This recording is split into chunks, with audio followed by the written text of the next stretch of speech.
இயேசுவின் ஜெப கோபுரம் ஊழியங்கள் வழங்கும்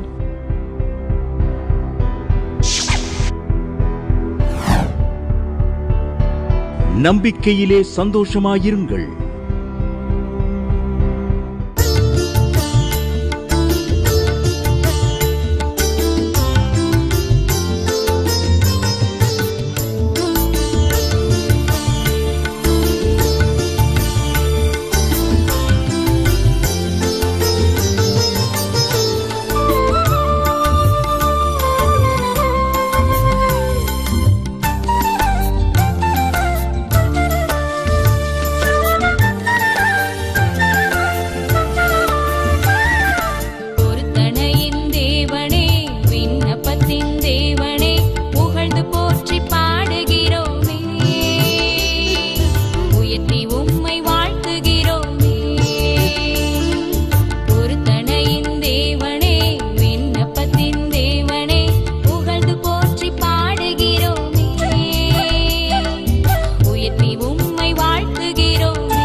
ஜெயந்திங்கிறவங்க திருச்சிலேருந்து எழுதியிருக்காங்க. அவங்க கணவருக்கு வயிறு ஒரே எரிச்சல், அல்சர், எவ்வளவோ ட்ரீட்மெண்ட் கொடுத்தாச்சு, ஆனாலும் அந்த வலி போகலையாம். ஞாயிற்றுக்கிழமை மாலை 7:30 மணிக்கு ஜாய் டிவியில் நம்பிக்கையிலே சந்தோஷமாக இருக்க நிகழ்ச்சியை பார்த்துட்டு ஃபோன் அடித்தாங்களாம். எலிசபெத் அம்மா ஃபோனில் ஜெபம் பண்ணாங்க. அன்னைக்கிலேருந்து அவர் சொல்லிட்டாரு, என் வயிற்றில் வலியே இல்லை, எரிச்சலே இல்லை, இப்போ உரப்பு சாப்பிட்டு பார்க்குறேன் ஆனாலும் வலி இல்லை அப்படின்னு சொல்லி அவர் சாட்சி எழுதியிருக்கார். கர்த்தருடைய நாமம் மகிமைப்படுவதாக எழுதியிருக்கார்.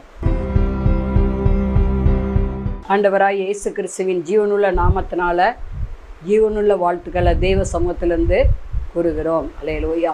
தொடர்ந்து ஒவ்வொரு ஞாயிறும் மாலை 7:30 மணிக்கு ஜாய் டிவியில் நம்பிக்கையிலே சந்தோஷமாக இருங்கள் நிகழ்ச்சியை பார்க்க மறவாதிருங்கள்.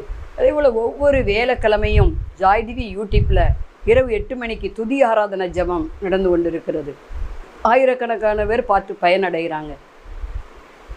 நீங்களும் என்ன செய்யலாம்? அதை பாருங்கள். கர்த்தர் உங்களுக்கு செய்கிற அற்புதத்தை நீங்கள் எங்களோடு கூட பகிர்ந்து கொள்ளுங்கள். நாங்களும் உங்களோடு கூட சேர்ந்து தேவனை மகிமைப்படுத்துவதற்கு அது ஏதுவாக இருக்கும். மற்றும் தேவனால் எல்லாம் கூடும் பத்திரிக்கை நாங்கள் டிவியில் அதை போடுகிறோம். அநேகர் கேட்குறீங்க, நாங்கள் ஃப்ரீயாக தான் அனுப்புகிறோம் 11 வருஷமாக. கர்த்தர் தான் இதுவரையும் தேவையை சந்திச்சிருக்கிறார். ஆண்டவர் சொன்னார், இதில் நீ காணிக்க போடக்கூடாதுன்ட்டார். 11 வருஷம் 12 வருஷமாக நடத்தப்படுகிறது. முதல்ல சாதாரண அட்டையில் போட்டோம். ஆண்டுடைய கிருபையால் இப்போ கலர் அட்டையிலே அது வருகிறது.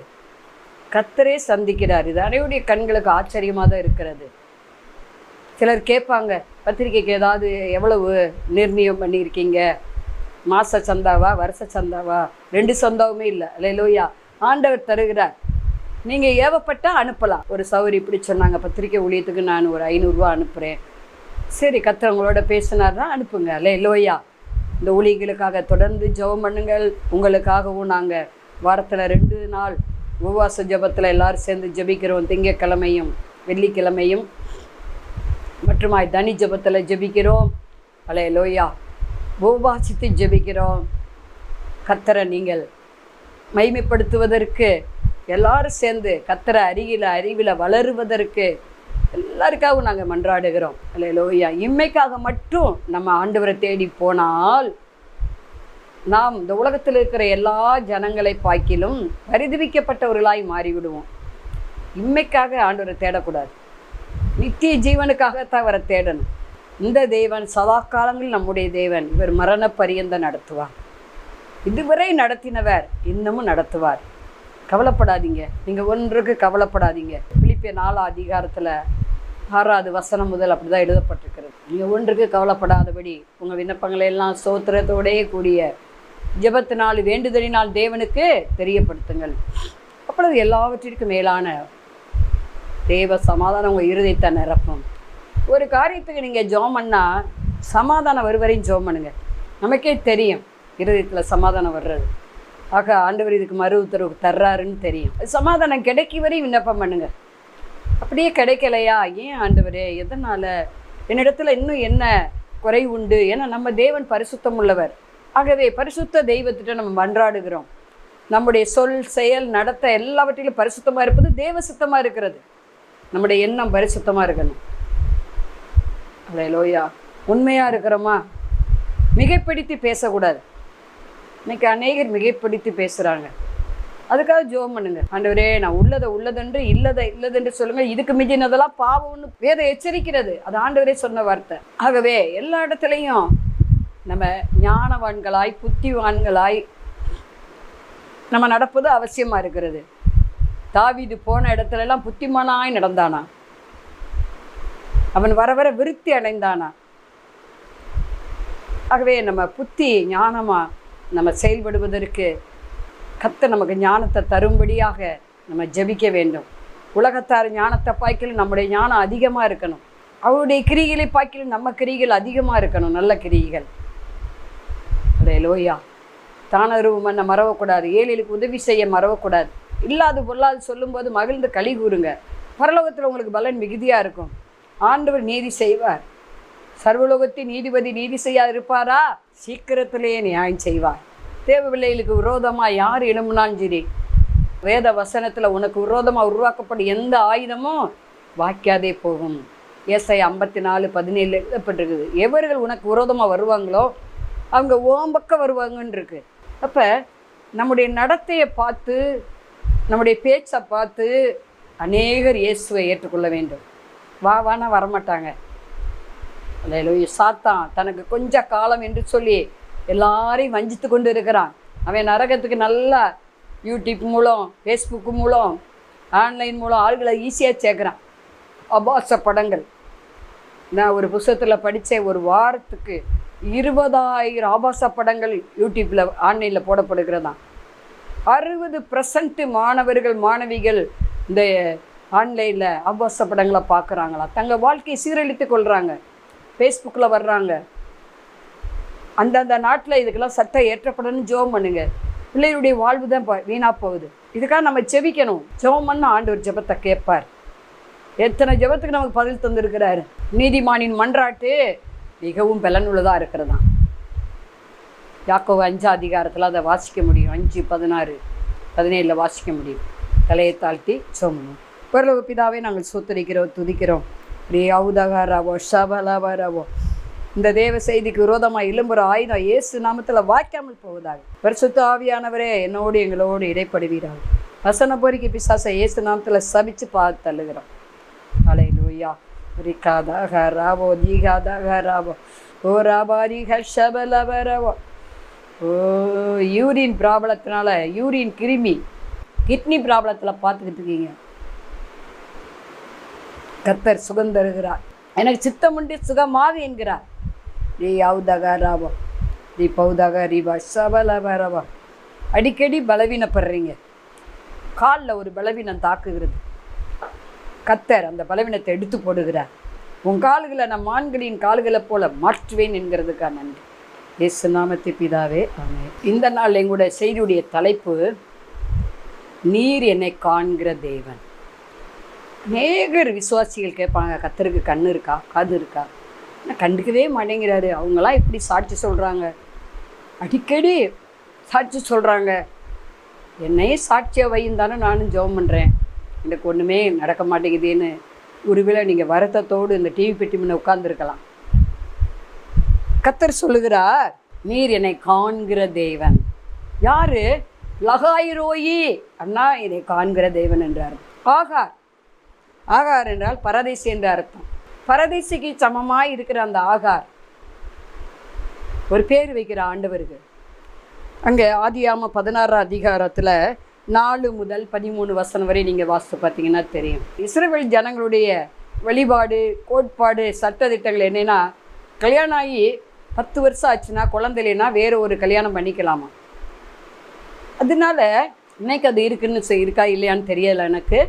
ஆனால் இந்த ஆபிரகாம், சாராள் கல்யாணம் ஆகி அவங்களுக்கு குழந்தை இல்லை பார்க்குறோம்.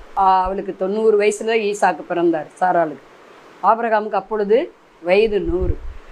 ஆண்டவர் சொன்னார், 75 வயசில் பேசினார், உனக்கு ஒரு குமாரனை தருவேன், ஈசாக்குன்னு பேரிடு. ஈசாக்கு என்றால் நகைப்பு என்று அர்த்தம், சந்தோஷம், சிரிப்பு. நகைப்புன்னு சிரிப்பு. இஸ்மவேல் என்றால் கர்த்தரிடத்தில் கேட்டே என்று அர்த்தமா.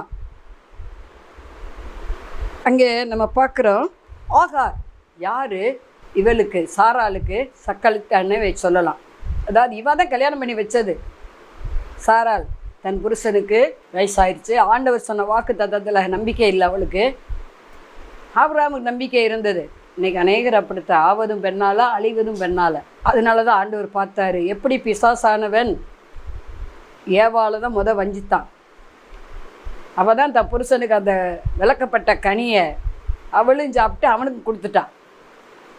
இன்னைக்கு அநேகர் அப்படித்தான், புருஷன் சாப்பிட இப்படி தான் சாப்பிடுவாங்க, கொடுத்துன்னு சொல்லுவாங்க. நல்லது, ஆனால் நல்லதை கொடுங்க. அல்லேலூயா. கர்த்தருடைய வார்த்தையின்படி செய்யுங்க மனைவிமார்கள். பாருங்க, இவா சாராள். சாராள் என்றால் நல்ல ஒரு ஆவிக்குரிய தாய், ராணி. அநேகருக்கு ஆவிக்குரிய தாய், திரளான ஜனங்களுக்கு ஆவிக்குரிய தகப்பனா ஆபிரகாம் ஆண்டவர் வச்சார். சரி, இங்கே நம்ம பார்க்குறோம், இவளுக்கு கல்யாணம் ஆனவுடன் ஆபிரகாம் கல்யாணம் பண்ணி வச்சுட்டா சாராள். உடனே அவள் கன்சீவ் ஆயிட்டா. தான் உடனே கர்ப்பமானதை பார்த்து சாராளை என்ன செய்கிறா? வருத்தப்படுத்தும்படி பேசுகிறா. பாரு, நீ இத்தனை வருஷம் வாழ்ந்த அவருக்கு, எஜமானுக்கு, உனக்கு குழந்தை இல்லை, எனக்கு பாரு உடனே நான் கற்பம் தரிச்சிட்டேன்னு சொல்லி பெருமை வந்துருச்சு. அசட்டை பண்ணுகிறா சாராளை, மறைமுகமாக திட்டுறா, இல்லாத போல அதெல்லாம் சொல்கிறா. உடனே இவளால் தாங்கிட முடியல சாராளால். உடனே ரிப்போர்ட் பண்ணுறா. யார்கிட்ட? ஆபிரகாம்கிட்ட. உனக்கு எனக்கும் கர்த்தர் நடுவுலேருந்து நியாயம் செய்வாராக. என்ன பெரிய வார்த்தைன்னு பாருங்க. அப்போ அவர் சொல்கிறாரு, ஏம்மா அவள் அடிமை பெண், நீ தான் எனக்கு கல்யாணம் பண்ணி வச்ச, இப்போ ஒன்றும் இல்லை, அவள் உன் கையில் இருக்கிறா, உனக்கு தான் அடங்கி இருக்கணும், நீ இஷ்டப்படி செய்யின்னு சொல்லும்போது உடனே கடினமாக சாராள் இந்த ஆகாரம் நடத்துகிறா என்று பார்க்குறோம். அவள் சொல்லுகிற வார்த்தைகள் இவளால் தாங்கிட முடியல ஆகாரால். கோபம் வந்துடுது இவளுக்கு. ஆகார் வந்து ஆவிக்குரிய தாய் கிடையாது, சாராலும் ஆவிக்குரிய தாய். ஆகவே இவள் கோவப்பட்டு என்ன செய்கிறா, கன்சீவா இருக்குதா, ஆனால் அவள் ஓடி போயிடா, பெயர்சபா வனாந்தரத்துக்கு ஓடி போகிறா. அழுதுகிட்டே போயிட்டா, எனக்கு வீட்டுக்கே நான் வரமாட்டேன், எப்படியோ போகிறேன். ஆனால் ஆண்டவர் யாருக்காக அவளை வனாந்தரத்தில் சந்திச்சாரு, பெயர்சபா வனாந்தரத்தில் ஆபிரகாம் முகத்தை பார்த்தார். நல்லா தெரிஞ்சுங்க, நீங்கள் உங்கள் வீட்டில் நீங்கள் மட்டும் ரட்சிக்கப்பட்டு பரிசுத்தாவி பெற்று ஆண்டுடைய வார்த்தையின்படி நடக்கிறீங்களா, உங்கள் முகத்தை ஆண்டவர் பார்ப்பார். யோபு முகத்தை ஆண்டவர் பார்த்தார், ஆபிரகாம் முகத்தை ஆண்டவர் பார்த்தார், ஈசாக்கு முகத்தை ஆண்டவர் பார்த்தார், யாக்கோபு முகத்தை ஆண்டவர் பார்த்தார். அவருடைய வார்த்தையின்படி நடக்கிற எல்லாருடைய முகத்தையும் அவர் பார்க்குறார். ஆபிரகாம் முகத்தை பார்த்து, ஏன்னா ஆபிரகாமுடைய வித்து இப்போ ஆகாருக்கு வயிற்றில் கற்பம் இருக்குது. ஆபிரகாமை கர்த்தர் பார்க்குறாரு. பார்த்து ஒரு தூதன் இயேசு அங்கே வருகிறார், ஆண்டவர் அங்கே வருகிறார், சந்திக்கிறார். ஆகாரே எங்கம்மா போகிற, எங்கே போய்கிட்டு இருக்கு இந்த வனாந்தரத்தில், தண்ணியும் இல்லை, ஒன்றும் இல்லை, சாப்பாடும் இல்லை, ஒன்றும் இல்லை, கன்சீவாக இருக்க, நீ இப்படி போறியே. அவள் என்ன நினச்சிருப்பான்னு நான் ஃபீல் பண்ணேன், எனக்கு இந்த வயிற்றில் இருக்கிற குழந்தையே வேண்டாம், எங்கிட்டாவது போய் என்ன செய்வோம், செத்து போயிடலாம், அந்த குழந்தைய அழிச்சிடலாம், இது எதுக்கு, ஆபிரகாம் கண்டுக்க மாட்டேங்கிறாரு அப்படின்னு அவன் நினச்சிருக்கலாம்.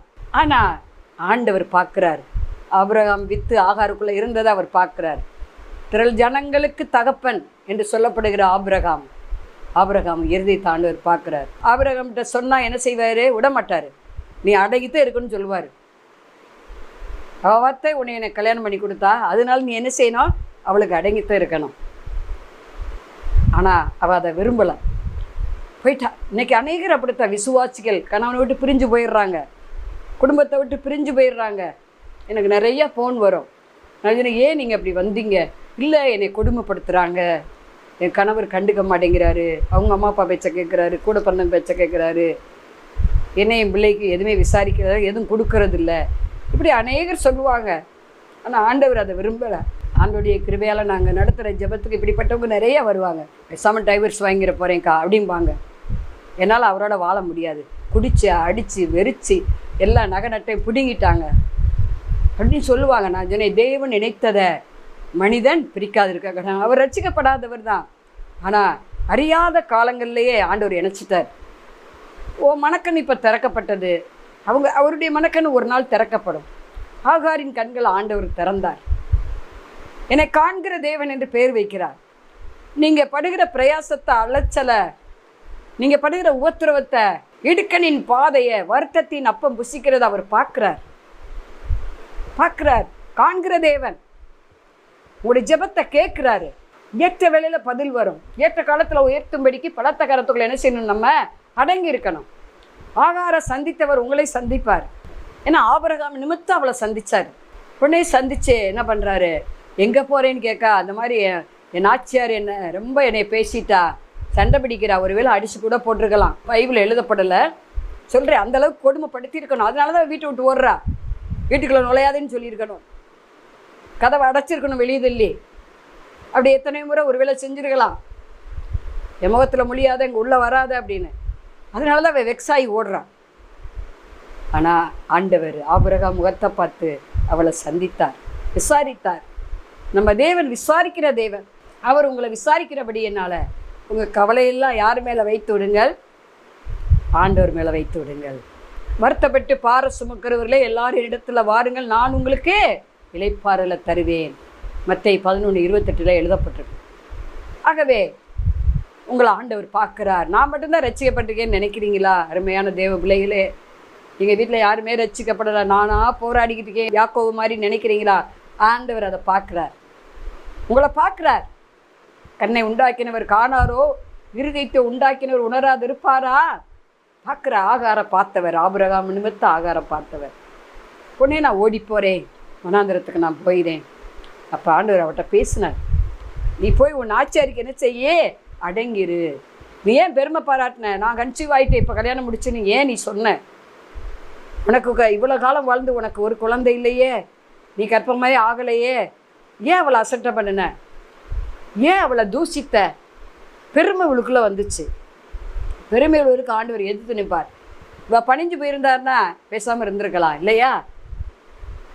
அவள் ஏழனம்மா, பரியாசம் பண்ணினா யார்? ஆகாரு, சாராளை பார்த்து. ஆகவே நீங்களும் நானும் பொறுமையோடு இருக்க வேண்டும். ஆகாரை சந்தித்தவர் உங்களை இன்றைக்கு சந்திக்கிறார். இந்த தேவ செய்தி மூலம் உங்களை சந்திக்கிறார். அப்பொழுதுதான் அந்த 16 ஆதியாகமம் 16:14 லகாய்ரோகி அந்த இடத்துக்கு பேர். கர்த்தர் தமது அவளை என்ன செஞ்சார்? சந்திச்சார். சந்தித்து போய் அடங்கிருன்னு சொன்னார். உடனே என்ன செஞ்சார்? திருப்பி ரிட்டன் போகிறார். அதனாலதான் என்னை காண்கிற தேவன் என்று பேர் வச்சார். இதை பார்த்து கொண்டு இருக்க அருமையான சகோதரியே, உங்கள் கடன் தொல்லை ஆண்டவர் பார்க்குறார். உங்களுடைய பிரச்சனையை அவர் பார்க்குறாரு. நீங்கள் பரியாசம் பண்ணப்படுறதா அவர் பார்க்குறாரு.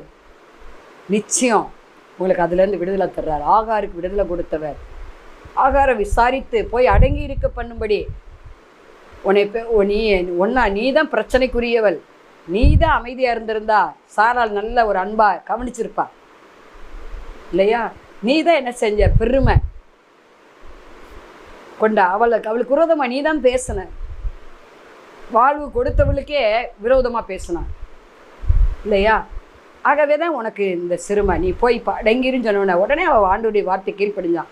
நீ ஒரு பையனை பெறுவ, இஸ்மவேல் என்று பேரிடுவாயாக என்று பார்க்குறான். சரி, ஆகவே இஸ்மவேல் ஆண்டவர் கொடுத்து அவன் எப்படிப்பட்டவன்றெல்லாம் அவன்கிட்ட பேசிட்டார். இன்றைக்கும் அரபு நாடுகளில் பாருங்கள், செழிப்பாக ஆண்டவர் வச்சிருக்கிறார். இஸ்மவேலை இந்த சந்ததியாரை உயர்த்தி வச்சிருக்கிறாரா? வச்சிருக்கார். இன்றைக்கும் ஆண்டவர் காண்கிறவராக இருக்கிறார். அடுத்து ஒரு காரியம், 1 ராஜாக்கள் 17 அதிகாரத்தில் நம்ம ஒரு காரியத்தை வாசிக்க முடியும். 12 முதல் நீங்கள் வாசித்தீங்கன்னா தெரியும். அங்கே ஒரு சாரிபாத்து விதவையை குறித்து பார்க்குறோம். சரியான பஞ்ச காலத்தில் எலியா அங்கே அனுப்பப்படுகிறார். சாரிபாத்து உதவி வீட்டுக்கு போன்றாரு. அவனும் போயிட்டான். அங்கே போனால் அங்கே எவ்வளோ உணவு இருந்தது? 2 அடைக்கு 2 சப்பாத்திக்கு தான் மாவு இருக்குது. அதுக்கு தகுந்த எண்ணெய் இருக்குது. அதனால் நானும் என் மகனும் சாப்பிட்டுட்டு சாக போகிறோம். அதுக்கு தான் விறகு 2 விறகு பிறக்க வந்தேங்கிறான். 2 சப்பாத்தி சுடுறதுக்கு 2 விறகு. அவன் போய் தண்ணி தான் கேட்டார். ஆனால் தண்ணி கொண்டு வந்துட்டா ஈஸியாக. ஆனால் அடுத்து உணவு கேட்குறாரு, சாப்பாடு கேட்குறாரு. அப்போ இவ இந்த வார்த்தையை சொல்கிறா, இவ்வளோதான் இருக்குது, நானும் என் மகனும் லாஸ்ட்டாக சாப்பிட்டுட்டு சாக போகிறோம். அப்போ அவர் சொல்கிறாரு, நீ முதல்ல ஆயத்தப்படுத்து, அந்த 2 அடையை 3 அடையாக மாற்று, 3 சப்பாத்தியாக சுடு சின்னதா, எனக்கு அடையை கொடுங்கிறாரு. அப்போ உடனே கீழ்ப்படிஞ்சு என்ன பண்ணா? அந்த ஊழியக்காரருக்கு கொடுத்தா. அதனால பாருங்கள், 3 வருஷம் சரியான பஞ்சம். இவ சாவது தேவசத்தில், பஞ்சத்தில் நிறைய பேர் மரித்து போயிட்டாங்க. கழுதை தலையெல்லாம் தின்னாங்க. கடுமையான பஞ்சம். இன்னைக்கு ஓன் பிள்ளையை தும்போ, நாளைக்கு ஏன் பிள்ளையை தும்போன்னு அந்த மாதிரி சிச்சுவேஷனில் தள்ளப்பட்டாங்க. சமாரியாவில் பயங்கர பஞ்சம் வந்துச்சு. இஸ்ரவேல் ஜனங்க ரொம்ப கஷ்டப்பட்டாங்க. இங்கே நம்ம பார்க்குறோம். ஆனால் இவளை ஆண்டவர் பார்த்தாரு. இவருடைய உதார குணமான பார்த்தாரு. இவ ஊழியர்களை கனம் பண்ணுவா, ஆண்டவரை கனம் பண்ணுவா. அப்படி நீங்களும் கொஞ்சத்தில் ஊழியங்களை தாங்கி பாருங்கள், ஊழியர்களுக்கு உதவி செஞ்சு பாருங்கள். கர்த்தர் உங்களை என்ன செய்வார்? அதை பார்த்து அப்பம் எண்ணெய் குறையாதபடி, மாவு குறையாதபடி எடுக்க அந்த களஞ்சியத்தில் எண்ணெய் வந்து கொண்டே இருக்கிறது. பஞ்சகாலம் போகிற மாவு எடுக்க குறையாமல் வந்து கொண்டே இருக்கிறது. ஆண்டவர் அந்த சாரிபாத்து விதவுடைய இருதயத்தை பார்த்தார். காண்கிற தேவன். ஏன்னா பஞ்ச காலத்தில் கர்த்தர் உணவு அளிக்கிறவராக இருக்கிறாரு நீதிமானுக்கு. நீதிமான் அப்பத்துக்கு இறைந்து திரிவதில்லை. ஆகவே கடுமையான பஞ்சம் வரப்போது உலக நாடுகள் அளவில் இயேசு வரைக்கு முன்பாக என்று சொல்லி பார்க்குறோம். ஆகவே இந்த பஞ்சத்தில் நீங்களாலும் தப்பு வைக்கப்படுவதற்கு ஊழியங்களுக்கு உதவி செய்வோம், ஊழியரில் கனம் பண்ணுவோம். அப்பொழுது ஆண்டவர் அதை பார்த்து என்ன செய்வார்?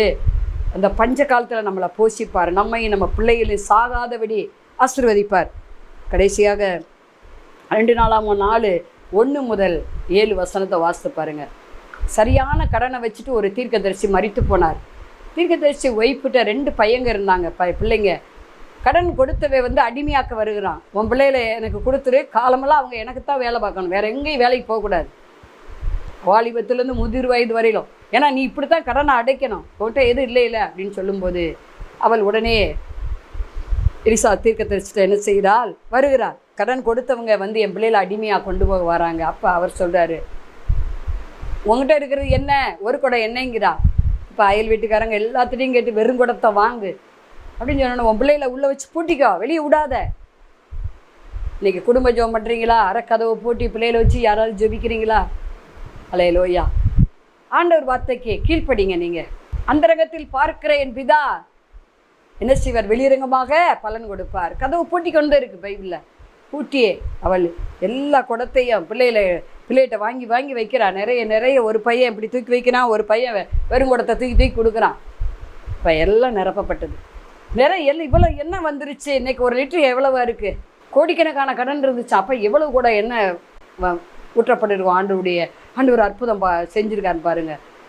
உடனே இவ்வளோ எண்ணெய் வந்திருக்கே அப்படின்னு சொல்லி அவள் போகலை. திருப்பி அதே எலிசாட்டு போய் என்ன செய்கிறார்? சொல்லுகிறார், நீ சொன்ன மாதிரி செஞ்ச எல்லா குடமும் நிறைஞ்சிருச்சு. அப்படி இதை விற்று என்ன செய்ய? கடனை அடைச்சிட்டு மீதி உனக்கு கிடைக்கும், நீ உன் பிள்ளைகளும் அதை வச்சு ஜீவனம் பண்ணுங்க, இனி கடன் வாங்காதேன்னு சொல்கிறாரு. இதை பார்த்து கொண்டு இருக்கிற அருமையான சகோதரியை அநேகர் என்கிட்ட ஃபோன் அடிக்கிறாங்க. எல்லாமே வட்டிக்கு போயிடுது, சம்பளம் வாங்கினோன்னே பிடிங்கிட்டு போயிடறாங்க வட்டி கடையிலன்னு சொல்கிறீங்க.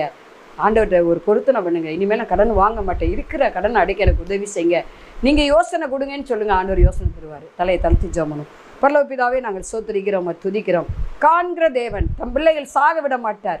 அல்லேலூயா. ஆகாரின் கண்ணீரை பார்த்தவர், வனாந்தரத்தில் சந்தித்தவர், அவள் வாழ்க்கை செழிப்பாய் மாற்றினவர். அல்லேலூயா. ரகலாபா ராவா ரிஹபாபா லாபா ராவா ரிஹபாபா. உங்கள் பிரயாசத்தை பார்க்குறார், நீங்கள் படுகிற உத்தரத்தை பார்க்குறார்.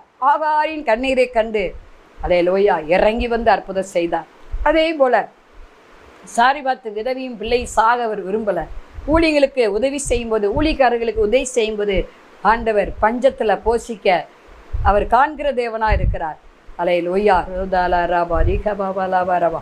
ஆவியானவர் இறங்குறா. அல்லேலூயா. ரிக்கத்தக்கர் ராபோ திஹிபியா உதப லாபா ராபோ. தேங்க்யூ ஜீஸ். அதே போல் கடனா அதிகமாக கடன் இருக்கா? சம்பளத்தை விட வருமானத்தை விட கடன் அதிகமாக வாங்கிட்டீங்களா? ஆண்டவரே தெரியாமல் வாங்கிட்டேன், மன்னிங்க ஆண்டவரே. தீர்க்கதரிசி ஒய்ப்பு எலிசா சொன்ன வார்த்தைக்கு அப்படியே கீழ்ப்படிஞ்சார். அல்லேலூயா. நீங்கள் ஆண்டவருடைய வார்த்தை கீழ்ப்படிங்க, கடன் கொடுக்குறவங்கள அவங்கள ஆண்டவர் மாற்றுவார். இயேசு நாமத்தில் விசுவாசத்தோடு சோத்திரத்தோடு ஜெபிக்கிறோம் ஜீவ நல்ல பிதாவே, ஆமென். அன்பானவர்களே, அதிசய கல்வாரி ஊழியங்கள் மூலம் ஒவ்வொரு மாதமும் தேவனால் எல்லாம் கூடும் பத்திரிகையை நாங்கள் வெளியிடுகிறோம். தேவ சமூக பாடல்கள் DVD, ACD இந்த பாடல்களை நாங்கள் வெளியிடுகிறோம். அதிசய கல்வாரி ஊழியம் இது தீர்க்க தரிசன ஜெப ஊழியமாக நடைபெறுகிறது. இந்த ஊழியங்களுக்காக ஜெபிக்க, காணிக்கையை அனுப்ப தாங்க மறவாதிருங்கள். ஜெபிக்கிற, கொடுக்கிற, உழைக்கிற உங்கள் ஒவ்வொருவரையும் ஆண்டவர் தாமே ஆபிரகாமை ஆசீர்வதித்தது போல சகல விதத்திலும் உங்களை ஆசீர்வதிப்பாராக. ஆமென். அன்பிற்குரியவர்களே, இந்த ஊழியத்தை உங்கள் காணிக்கைகளால் தாங்குபவர்களின் கவனத்திற்கு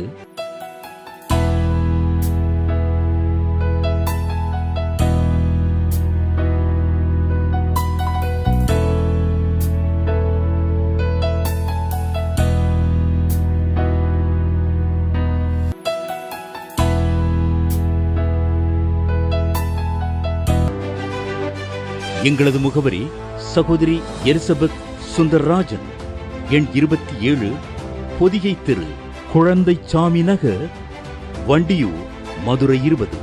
செல்போன் எண்கள் 9484177765 9095328172 மற்றும் 9439308550.